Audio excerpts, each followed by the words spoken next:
나흘씩 애곡하더라. 아멘. 오늘 본문은 이렇게 시작합니다. 29절입니다. 이에 여호와의 영이 입다에게 임하시니 입다가 길르앗과 므낫세를 지나서 길르앗의 미스바에 이르고 길르앗의 미스바에서부터 암몬 자손에게로 나아갈 때에 하나님은 기생의 아들이며 형제에게서 쫓겨나 깡패들의 우두머리로 살았던 입다에게 찾아오셨습니다.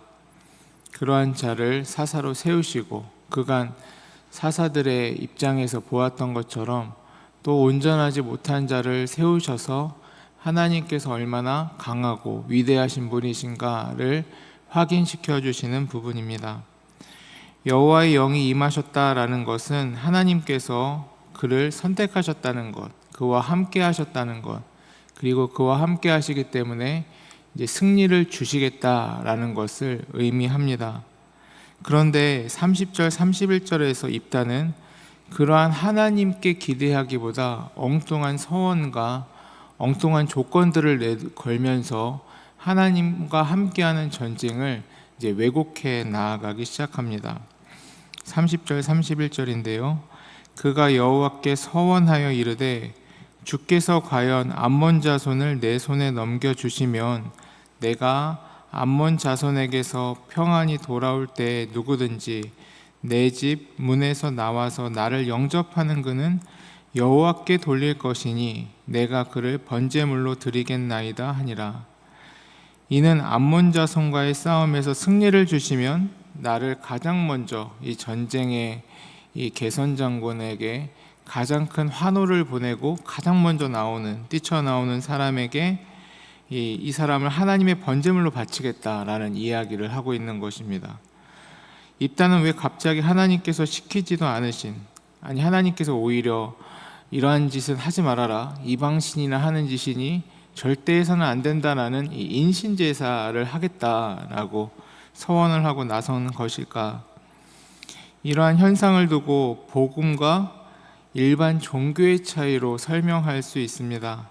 입다는 평생 버림받고 조건부로 살아왔던 인생이었습니다. 자신의 가족으로부터 온전히 이제 품고 케어를 받지 못했고 또 이 깡패들 세계에서 살다 보니 그는 조건부 인생, 무언가를 성취하고 그것에 따른 이제 대가를 받는 것에 너무나도 익숙하였던 것입니다. 그래서 입다는 하나님조차 이 이방신들처럼 세상 논법처럼 무언가 끔찍하고 값비싼 것을 바쳐야만 나를 도와주시거나 나에게 승리를 확인시켜 주시는 분으로 이제 하나님을 이해하였던 것입니다. 사랑하는 교우님들, 우리 안에도 각자 이런 입다와 같은 마음이 있을 수 있습니다. 하나님은 이미 예수 그리스도 안에서 우리에게 성령을 부어주시고 자신의 모든 것을 쏟아내시고 내어주시며 자녀 삼아 주셨는데 우리는 자꾸만 하나님과 이제 흥정하려고 하는 모습을 보일 때가 있다라는 것입니다. 하나님, 이번 일만 성공하게 해주시면, 하나님, 우리 아이만 대학을 붙여주시면, 하나님, 이러한 상황과 이런 어려움만 해결해 주신다면 내가 이것을 바치겠습니다. 이것은 믿음이 아니라 불안에서 기인된 하나님을 통제하려고 하는 욕구다라고 설명드릴 수 있는 것이죠. 하나님의 은혜를 받지 못하는 자들이 만들어내는 이 슬픈 종교적 거래일 뿐입니다. 하나님께서는 그렇게 일하시지도 않으시고 하나님께서는 우리에게 그것을 명령하지도 않으십니다. 32절, 33절을 보면 입다는 이제 대승을 거둡니다. 이 승리는 입다의 서원 때문에 얻은 승리가 아니라 하나님께서 처음 입다를 선택하셨고 그로부터 하실 일들을 계획하셨을 때 이미 하나님께서 정해놓으신 승리였던 것입니다.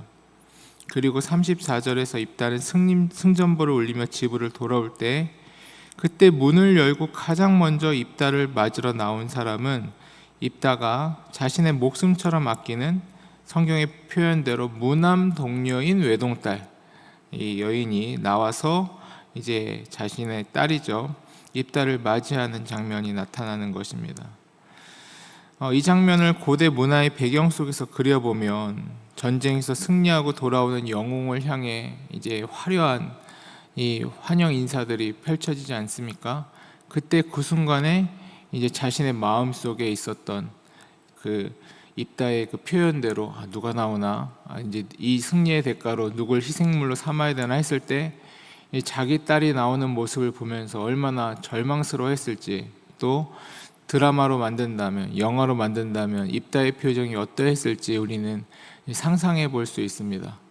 그리고 이것이 드라마 같이 황당하고 또 아이러니한 사건임과 동시에 많은 성도님들에게 그럼 도대체 이걸 어떻게 해석해야 되는가, 실제로 입다에 따른 받쳐졌는가, 여러 질문들을 남기는 문제이기도 합니다.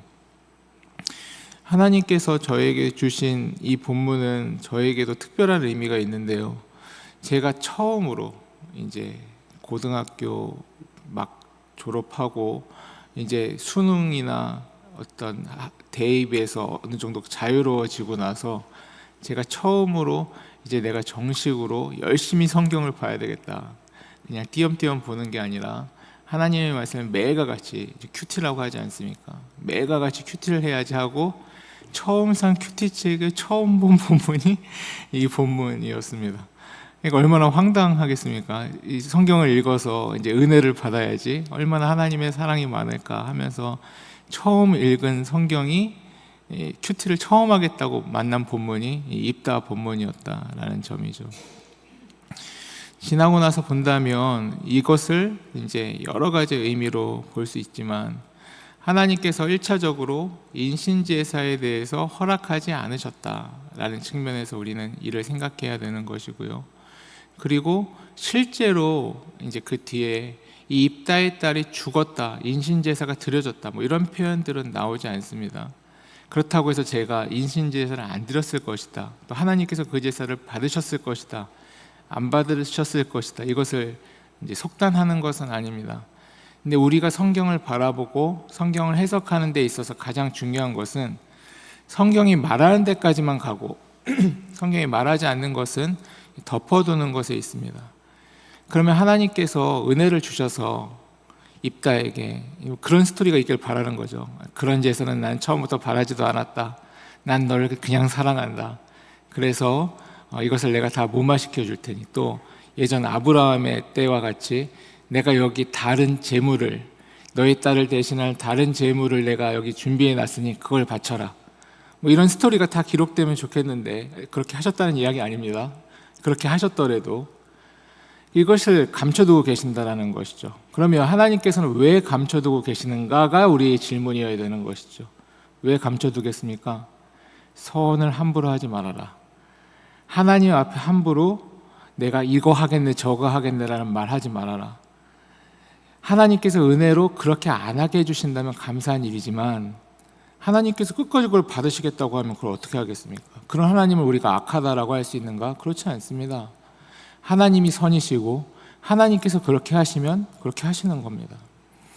그러한 측면에 있어서 우리가 생각해야 될 것은, 내가 하나님 앞에서 어떠한 말을 하고 어떠한 다짐을 하고 또 하나님께 무엇을 드릴 것인가는 우리 안에서 하나님의 말씀의 방식대로, 또 내가 하나님 앞에서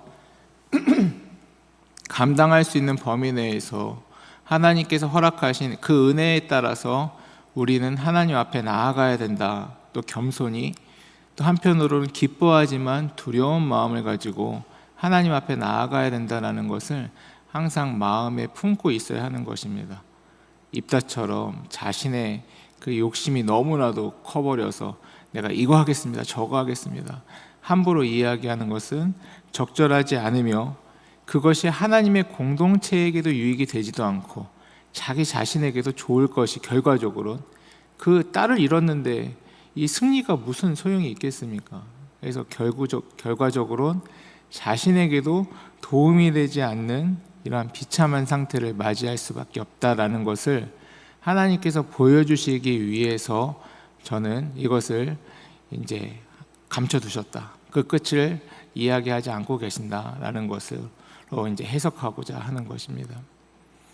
왜 그렇게 생각하는가? 또 후대에 이스라엘 사람들이 사흘이나 계속 기렸다라고 그 죽은 딸을 기리는 애곡의 행사를 벌이고 있다고 하지 않았는가?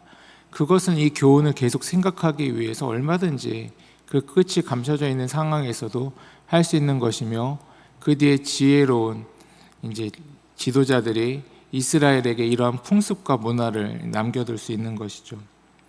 어찌됐건 우리가 이 시간을 통해서 또 이 말씀을 통해서 기억해야 되는 것은 하나님 앞에 어떻게 나아가야 될 것인가, 그리고 우리는 하나님을 참으로 사랑하고 하나님을 거래의 대상으로 생각하는 것이 아니라 하나님의 사랑과 하나님을 기뻐하고 하나님의 말씀 안에서 우리의 신앙을 만들어가는 것이 중요하다라는 부분들을 생각해 봐야 하는 것입니다.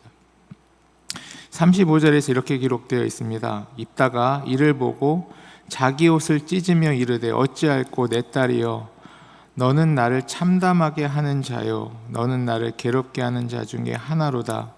내가 여호와를 향하여 입을 열었으니 능히 돌이키지 못하리로다 하니. 여기서 우리는 인간의 뼈아픈 죄성을 보는 것입니다. 그리고 이 표현을 통해서 입다 그 안에 있었던 그 더러운 것들이 다 드러나게 되는 것이죠. 첫 번째로 왜 자기 딸은 안 되고 남의 딸은 되는 겁니까? 입다 마음속에는 자기 딸만 아니면 어떠한 여성이 나오든 내가 왕이니까, 내가 사사니까 내가 이 여성의 목숨 따위는 아무것도 중요하지 않고 바칠 수 있다. 아니, 자기 딸은 중요하고 남의 딸은 안 중요합니까? 그런 마음이 어디 있습니까? 입다의 그 서원 자체가, 하나님 앞에 나아가는 자체가 처음부터 얼마나 악독했는가라는 것을 이제 보여주고 있는 부분인 것이죠. 그 외에도 입다는 자신의 잘못된 신앙, 자신의 욕심으로 하나님 앞에 서원하여서 이러한 일이 벌어졌음에도 불구하고 자기 딸이 나타나자 자기 딸한테 책임을 전가합니다. 왜 네가 튀어나오냐? 참담하다, 바보 같다, 괴롭다. 왜 이런 일을 벌어지게 만드냐? 이제 이런 식으로 나타나는 것이죠. 이 모든 것을 봤을 때 그가 그러한 신앙에 묶여 있었던 것은 하나님께서 기뻐하는 모습이 아니었으며, 우리도 이를 반면교사로 삼아 하나님 앞에 하나님의 참된 은혜의 말씀으로 살아가야 하는 그러한 모양을 갖출 필요가 있다라는 점을 보여주고 있는 것입니다.